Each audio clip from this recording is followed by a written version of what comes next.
Hello. Yes.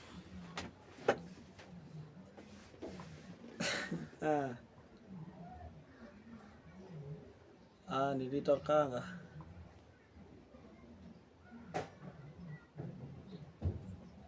Pia wewe? Wow. Kwa 22. Hiyo nikaa tu kitu 1 week.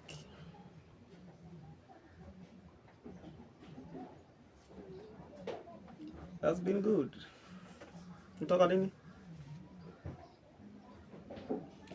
Hmm. Poa.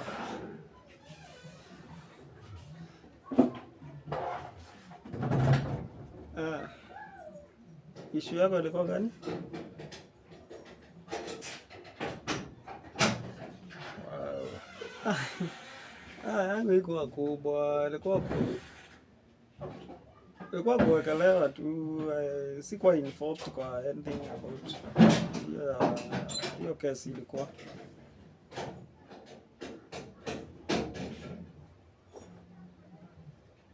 Bana.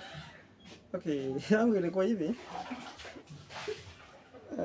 By that time nilikuwa kitu 3 weeks ndio nimetoka Mombasa. Kuna job tulikuanga Mombasa for some time, kitu kama miaka 2. Then wakati iliisha nikatoka. So the hostage pale ilikuwa kazini yangu.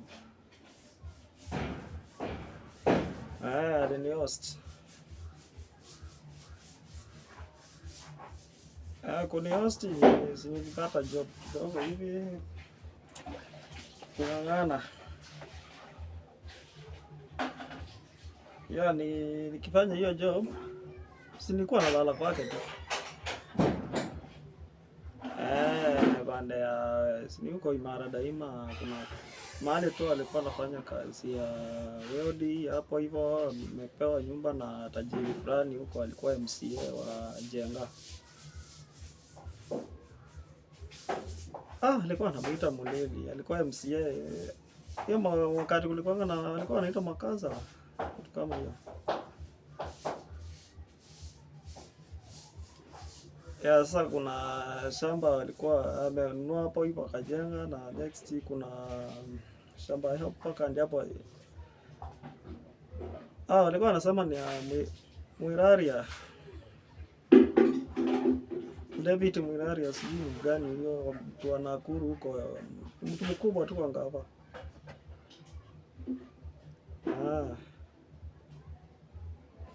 So kuishi kwa hiyo kama alikuja sasa, hiyo kazi yangu alikuwa ukifanya hii mambo ya wedding nini, kuna pesa alikuwa jaribu akuwa anapea huyo kansala.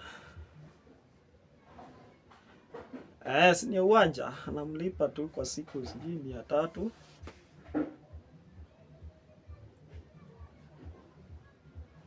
300 kwa zingine, kwa hiyo kwa siku. Si alikuwa anatumia vitu zake na uwanja.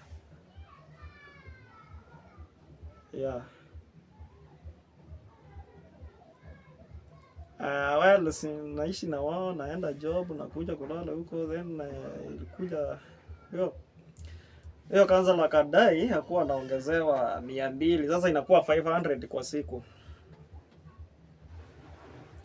Hiyo jamaa Mrasta akasema hawezani na kupeana hiyo do. So akaona ajitoe. Sasa kujitoa, hakikishe huyo MCA ameudhika, ameona kuna something.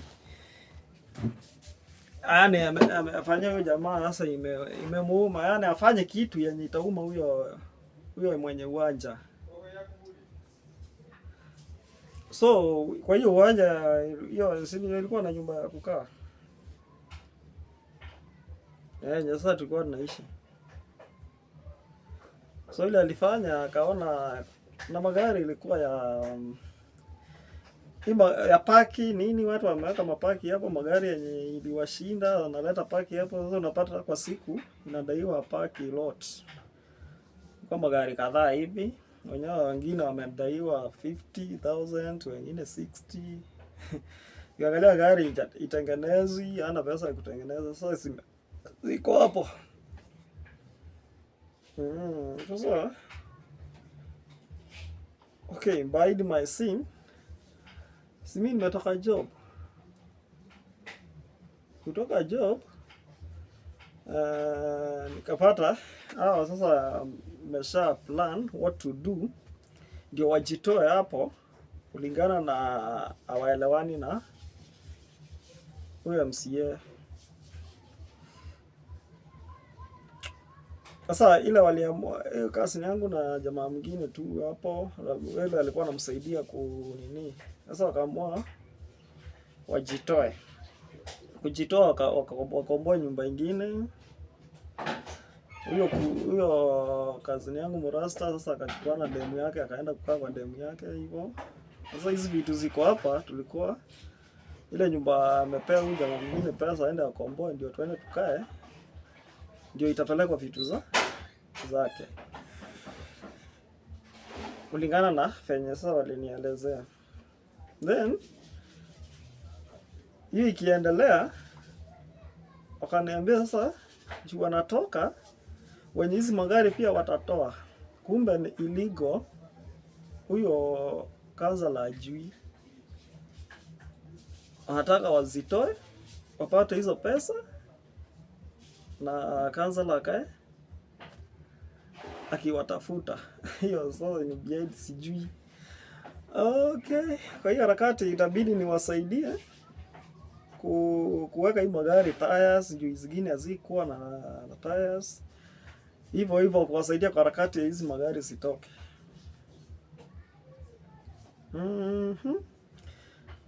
Hiyo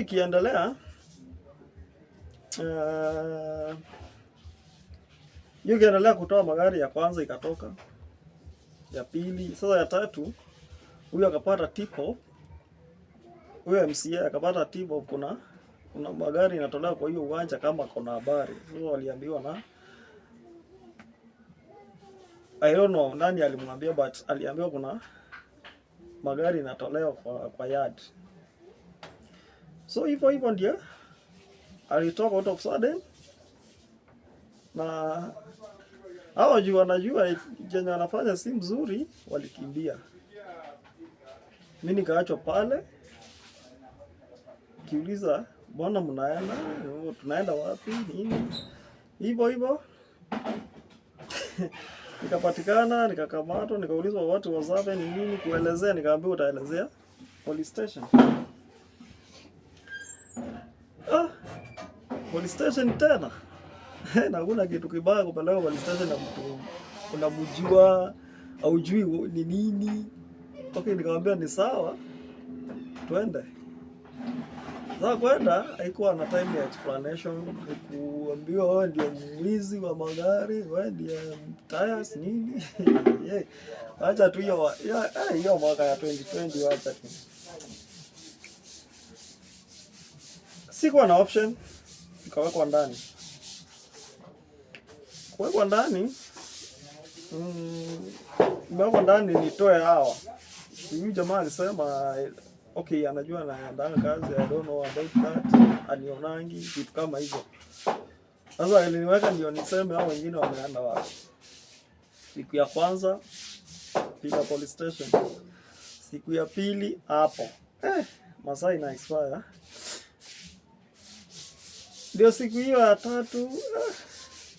Hii siku ya pili walikuwa wanasema, sasa wakasema nitoe 20,000. Hiyo ni case, hiyo ni police. Hii ni kama police bond ama ni police bail. Sasa ikashindikana iko patikana, so kaforo ile. Ilikuwa sasa tuende wapi? Kotini. So nilikuwa peke yangu pale, kuchukuliwa inaitwa Embakasi. Ndio ilikuwa by then ile station inaweza, yani ina serve hiyo area. Sasa tulipeleka Embakasi, hata sijui leo sijawahi jua Embakasi police station iko wapi. Hata ukiniambia mimi nipande gari nikiulizia sijui iko wapi. Ndio tulipelekwa. Saa 9, kabidi tulale kidogo, saa asubuhi tuchukuliwe tuende Makadara. Kesi ya Makadara ndio hiyo ilifunguliwa hivyo.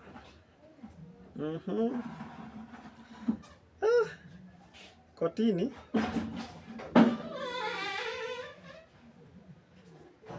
Ilikuwa waliandika kuandika sasa nini watoe. Ikapekana ni mimi. Mimi ndio nilikuwa mimi. Hata hii kusema sasa kesi ilibadilika bwana. Sasa ikakuwa si nitoe hao waonekane. Nilipatikana with harmed for robbery. Kuchukua nini zikaandikwa mawili spana nini. Wacha tu. Tuseme ni armed with robbery equipments aiming to rob what was ile ilikuwa ni imbes nini hiyo wheel tires na whatever zenye zinakuanga kwa magari.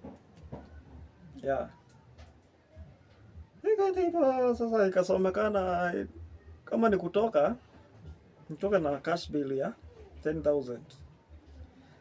Kuna mtu alikuja kusimamia kwa kotini nini, nilikuwa peke yangu, so kajipata hapo ndo nilipatana sasa. Hapo nikuvushe ilikuwa Block 5 Industrial Prison.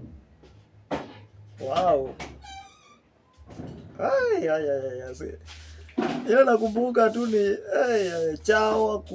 chawa ndio niumiza sana na kukosa kuoga. Chawa. Wakanitoka hata hiyo maguo nilichoma.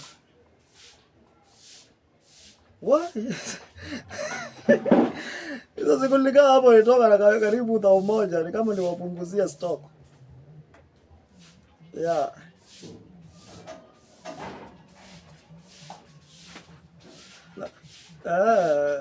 Nilitoka tu, nilikuja baadaye mzae akanitoa. Nikakuwa nje. Sijawahi enda kotini, sijawahi kufuatilia hata wewe sijui. I've never gone. Sasa ni kama nikiishi tu najuanga niko na kesi Makadara, but hiyo jamani kama alistarenda ile alikuwa anataka kupata. Sinapatananga na yeye, hata vijana wake tunapatanga kama ni mahali tunakaa wanakimbia wananiacha. I don't know, kama sijui anapanga kwa nini, but ni surrender, so hiyo tena acha 10,000 wezi linganisha na kwenda kotini kila wakati. Na wewe, what happened?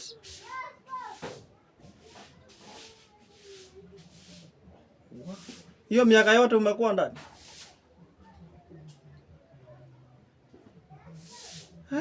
Na si life imekuchapa haki. Venye nijaza nakula cabbage na supu bwana. Ugali.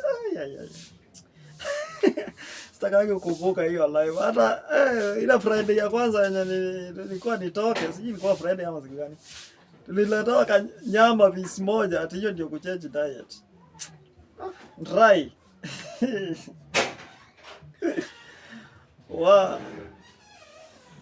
Na diet ni hivyo ama ulikuja ukatoka Ida. Sasa ukaenda wapi?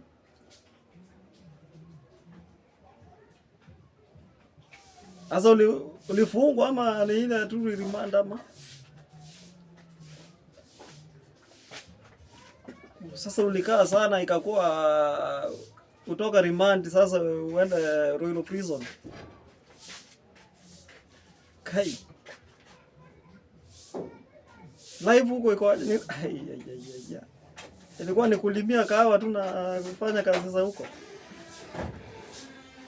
Kistare ama ni lazima ufanye. Nasi inakili siari hiyo unafanya kazi bwana kuliko kufungiwa. Ile ilikuwa inanibo. Unaamka hakuna kitu unafanya, ni kukaa ni kuua chawa tu. Haya, wachana life ya huko bwana.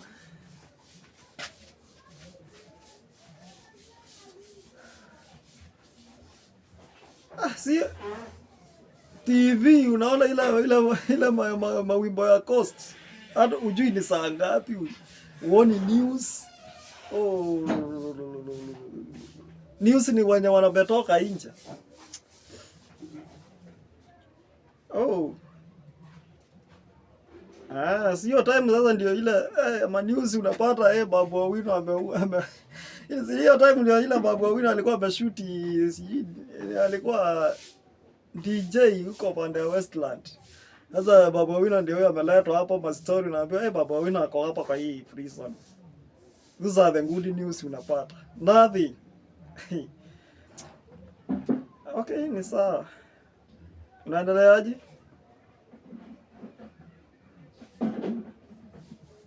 Sasa urudi kwa matatu ama sasa ni nini? Bibi hakuuza pikipiki ya kutoa?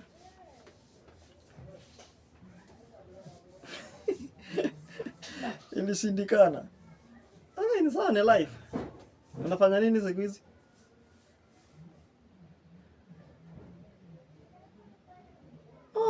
Si kuchange number. But okay, tutaplan tupatane. Uko Rwai? Siku gani unakuwa free ama?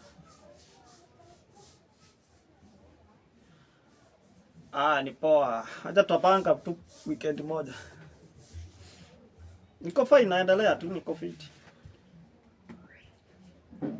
Sawa, siku njema. Nimeshukuru.